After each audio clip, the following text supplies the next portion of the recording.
নমস্কাৰ আপোনালোক সকলোকে জেডি নিউজৰ অন্য এটা ভিডিঅ'লৈ স্বাগতম জনাইছোঁ। আজি হৈছে 5 জুলাই। অসমৰ লগতে ভাৰতৰ বিভিন্ন প্ৰান্তৰ পৰা কেইবাটাও গুৰুত্বপূৰ্ণ খবৰ যুগুত কৰা হৈছে। তাৰে ভিতৰত প্ৰথমটো খবৰেই হৈছে এটা অত্যন্ত গুৰুত্বপূৰ্ণ খবৰ, কিয়নো আকৌ এবাৰ অপমান কৰা হ'ল হিয়াৰামঠু জুবিন গাৰ্গক। পুনৰবাৰ গুৱাহাটী মহানগৰীৰ পাছত দেৰগাঁৱত মুচি পেলোৱা হ'ল জুবিন গাৰ্গৰ ফটো।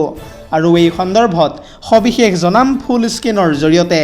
পুনৰ জনাইছোঁ, গণেশগুৰিৰ পিছত এইবাৰ দেৰগাঁৱত জুবিন গাৰ্গক কৰা হৈছে চূড়ান্ত অপমান। দেৰগাঁও নগৰত মুচি পেলোৱা হ'ল জুবিন গাৰ্গৰ ছবি। দেৰগাঁৱৰ মদন কাংকানী নামৰ এজন ব্যৱসায়ীয়ে কৰিলে এই নিকৃষ্ট কাণ্ড। জানিব পৰা মতে সেই ব্যৱসায়ীগৰাকীয়ে মুচি পেলাইছে হেনো হিয়াৰামঠু জুবিন গাৰ্গৰ ছবি।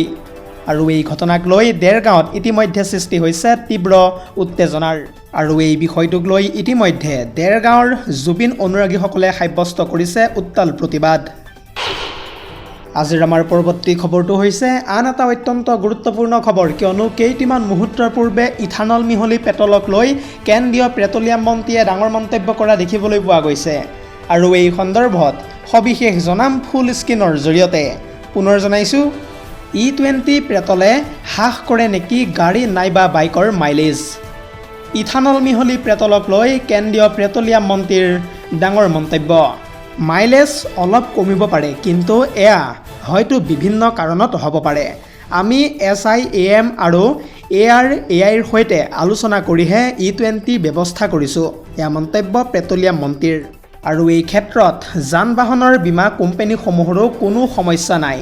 আমি বৰ্তমান মাত্ৰ 20% ইথানল মিশ্ৰণ কৰিছোঁ পেট্ৰলত, আৰু 20%ৰ পৰা 25% কৰিলে সকলো পৰীক্ষা কৰিহে সিদ্ধান্ত লোৱা হ'ব।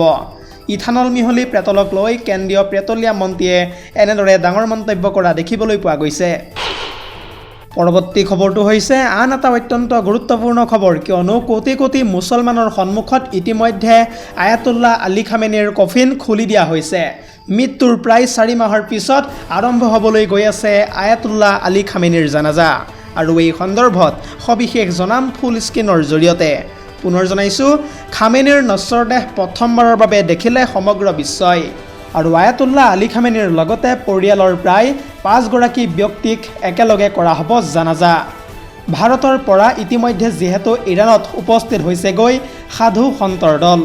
বৰ্তমান সময়ত যিহেতু বোৰখা পৰিধান কৰি কান্দি কান্দি ওলাই আহিছে এতিয়া হাজাৰ হাজাৰ মহিলা খামেনিৰ নশ্বৰ দেহৰ কাষলৈ। আৰু খামেনিৰ জানাজাৰ ৰেলীয়ে এইবাৰ অতিক্ৰম কৰিব 2খনকৈ দেশ। আয়াতুল্লাহ আলী খামেনিৰ কন্যা, জোৱাই, নাতিনী, বোৱাৰীয়েকৰ হ'ব খামেনিৰ লগতেই জানাজা সম্পন্ন। আজিৰ আমাৰ পৰৱৰ্তী খবৰটো হৈছে আন এটা অত্যন্ত গুৰুত্বপূৰ্ণ খবৰ, কিয়নো বৰ্তমান সময়ত শ্মশানলৈ পৰিৱৰ্তন হৈছে আৱাসিক অঞ্চল। কাৰণ ভেনিজুৱেলাত বৰ্তমানেও সন্ধান নাই 50,000 লোকৰ। আৰু এই সন্দৰ্ভত সবিশেষ জনাম ফুল স্ক্ৰীনৰ জৰিয়তে। পুনৰ জনাইছোঁ, ভেনিজুৱেলাত আজিও সন্ধান নাই প্ৰায় 50,000 লোকৰ। চাৰিওফালে কেৱল বিয়পি পৰিছে দুৰ্গন্ধ। মৃতদেহৰ গোন্ধত আকাশত উৰিছে এতিয়া শ শ শগুন। এতিয়াও বিচাৰি পোৱা নাই ধ্বংসস্তূপত থকা হাজাৰ হাজাৰ লোকক।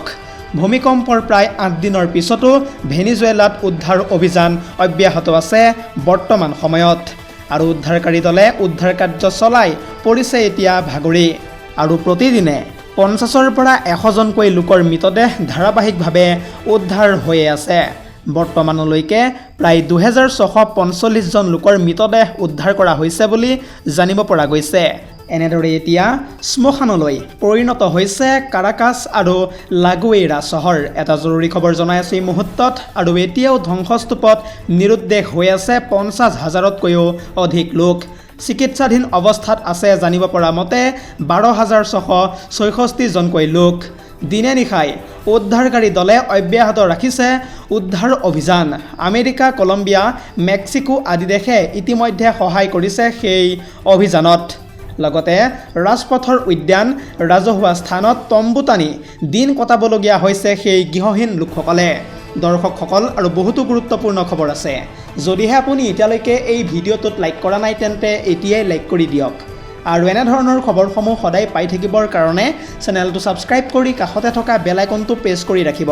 পৰৱৰ্তী খবৰটো হৈছে আন এটা অত্যন্ত গুৰুত্বপূৰ্ণ খবৰ, কিয়নো সামান্য জ্বৰ হোৱা ৰোগীক এইবাৰ দিয়া হৈছে বৃক্ক ৰোগৰ বেজী আৰু তাৰ পাছতেই GMCHত সৃষ্টি হৈছে হাহাকাৰময় পৰিৱেশৰ। আৰু এই সন্দৰ্ভত সবিশেষ জনাম গ্ৰাফিক্স প্লেটৰ জৰিয়তে। পুনৰ জনাইছোঁ, কি বিশ্বাসেৰে আচলতে GMCHলৈ যাব সাধাৰণ জনতা, কাৰণ GMCHত এইবাৰ সংঘটিত হৈছে এক ভয়ংকৰ ঘটনা। এইবাৰ সাধাৰণ জ্বৰ হোৱা ৰোগীক দিয়া হৈছে বৃক্ক ৰোগৰ বেজী আৰু লগে লগে স্বাস্থ্যৰ অৱনতি ঘটিছে ৰোগীগৰাকীৰ। জানিব পৰা মতে বেজী দিয়াৰ পাছতেই ৰোগী তথা কবিতা ডেকা নামৰ মহিলাগৰাকী ঢলি পৰে হাস্পতালৰ মজিয়াত। GMCHৰ হেড নাৰ্ছ তথা মীনাক্ষী দুৱাৰাৰ নেতৃত্বত থকা নাৰ্ছে সংঘটিত কৰিছে এই ভয়ংকৰ কাণ্ড। ইণ্টাৰ্ণৰ গাফিলতিৰ বাবে এই ঘটনাটো সংঘটিত হৈছে বুলি ইতিমধ্যে মন্তব্য কৰিছে হাস্পতালৰ অধীক্ষকে। প্ৰথমতে চিকিৎসক আৰু নাৰ্ছে মানি লোৱা নাছিল নিজৰ ভুল, কিন্তু পৰৱৰ্তী সময়ত দায়িত্বৰ পৰা অব্যাহতি দিয়া হৈছে নাৰ্ছগৰাকীক। কেৱল ইমানেই নহয়, অতি কম সময়ৰ ভিতৰত বিভাগীয় তদন্তৰ নিৰ্দেশ প্ৰদান কৰিছে হাস্পতালৰ অধীক্ষকে। পৰৱৰ্তী খবৰটো হৈছে আন এটা অত্যন্ত গুৰুত্বপূৰ্ণ খবৰ, কিয়নো চীন পাকিস্তানৰ বুকুত কঁপনি তুলি ভাৰত চৰকাৰে গ্ৰহণ কৰিছে এক ডাঙৰ সিদ্ধান্ত। কাৰণ ভাৰতে ক্ৰয় কৰিবলৈ সাজু হৈছে প্ৰায় 52,000 কোটি টকাৰ অস্ত্ৰ শস্ত্ৰ। আৰু এই সন্দৰ্ভত সবিশেষ জনাম গ্ৰাফিক্স প্লেটৰ জৰিয়তে। পুনৰ জনাইছোঁ, চীন পাকিস্তানৰ বুকুত কঁপনি তুলি ভাৰত চৰকাৰে গ্ৰহণ কৰিছে ডাঙৰ সিদ্ধান্ত। মিত্ৰ দেশৰ পৰা ভাৰতে ক্ৰয় কৰিব অত্যাধুনিক অস্ত্ৰ শস্ত্ৰ। প্ৰায় 52,000 কোটি টকাৰ অস্ত্ৰ শস্ত্ৰ ক্ৰয় কৰিবলৈ সাজু হৈছে ইতিমধ্যে ভাৰত চৰকাৰ, য'ত থাকিব anti drone, air defence system, multi influence ground minor সমান্তৰালকৈ ভাৰতে ৰাছিয়াৰ পৰা ক্ৰয় কৰিব অত্যাধুনিক কামিকাজি ড্ৰোন। জানিব পৰা মতে এই কামিকাজি ড্ৰোনেৰে ৰাছিয়াই কেইবাবাৰো শত্ৰুপক্ষৰ ওপৰত সহজ প্ৰক্ৰিয়াৰে আক্ৰমণ কৰিছিল আৰু সেইকাৰণেই এতিয়া 52,000 কোটি টকাৰ সমৰাস্ত্ৰ ক্ৰয়ৰ প্ৰস্তাৱত অনুমোদন আগবঢ়াইছে প্ৰতিৰক্ষা মন্ত্ৰী তথা ৰাজনাথ সিঙৰ নেতৃত্বাধীন DACয়ে। এইখিনিতে আপোনালোকক জনাওঁ যে স্থলসেনা, নৌসেনা আৰু বায়ুসেনাৰ বাবে ক্ৰয় কৰা হ'ব এই অত্যাধুনিক অস্ত্ৰ শস্ত্ৰ আৰু পূৰ্বতকৈ অধিক শক্তিশালী হ'ব ভাৰতৰ তিনিওটা সেনাবাহিনী। আজিৰ আমাৰ পৰৱৰ্তী খবৰটো হৈছে আন এটা অত্যন্ত গুৰুত্বপূৰ্ণ খবৰ, কিয়নো উৎকট গৰমত ইতিমধ্যে হাহাকাৰ পৰিস্থিতিৰ সৃষ্টি হৈছে সমগ্ৰ ৰাজ্যত আৰু তাৰ মাজতেই জ্বৰ, চৰ্দি, ডিহাইড্ৰেশ্যন আদিৰ লক্ষণে দেখা দিছে নেকি আপোনাক? আৰু গৰমৰ পৰা ৰক্ষা পাবলৈ মানি চলিব লাগিব আপুনি 4টাকৈ নিয়ম। পুনৰ জনাইছোঁ, উৎকট গৰমত হাহাকাৰ লাগিছে ৰাজ্যবাসীৰ মাজত আৰু তাৰ মাজতেই ইতিমধ্যে হিটৱেভক লৈ বতৰ বিজ্ঞান কেন্দ্ৰৰ এলাৰ্ট জাৰি। গৰমৰ মাজতেই বিভিন্ন ৰোগে হয়তো দেখা দিয়াৰো আছে পূৰ্ণ সম্ভাৱনা। জ্বৰ, চৰ্দি, মূৰৰ বিষ, ডিহাইড্ৰেশ্যনৰ লগতে ডায়েৰিয়া আদিৰ লক্ষণে দেখা দিছে নেকি আপোনাক? যদিহে দিছে তেন্তে অতি শীঘ্ৰেই পলম নকৰি কাষ চাপক চিকিৎসকৰ। লগতে ফলৰ ৰস, ডাব নাৰিকলৰ পানী আপুনি যিমান পাৰে সেৱন কৰি থাকক আৰু তাৰ বিপৰীতে আইচক্ৰীম, ক'ল্ড ড্ৰিংকছ জাতীয় শীতল পানীয় আপুনি এতিয়াই পৰিহাৰ কৰক। লগতে বাহিৰলৈ ওলালে কপাহী কাপোৰ পৰিধান কৰক আৰু এই গাইডলাইনসমূহ মানি চলিলে আপুনি গৰমৰ পৰা অতি সহজতে পৰিত্ৰাণ পাব পাৰিব। পৰৱৰ্তী খবৰটো হৈছে আন এটা অত্যন্ত গুৰুত্বপূৰ্ণ খবৰ, কিয়নো OBCৰ সংৰক্ষণ নাপাব এতিয়াৰে পৰা মুছলমানে। জানিব পৰা মতে প্ৰায় 77টা মুছলমান সম্প্ৰদায়ক OBCৰ তালিকাৰ পৰা ইতিমধ্যে বাদ কৰি দিয়া হৈছে আৰু এই সিদ্ধান্ত ইতিমধ্যে গ্ৰহণ কৰিছে BJP চৰকাৰে। পুনৰ জনাইছোঁ, প্ৰায় 77টা মুছলমান সম্প্ৰদায়ক OBCৰ তালিকাৰ পৰা ইতিমধ্যে কৰা হৈছে কৰ্তন। গৃহীত হৈছে BJP চৰকাৰে উত্থাপন কৰা নতুন বিধেয়ক।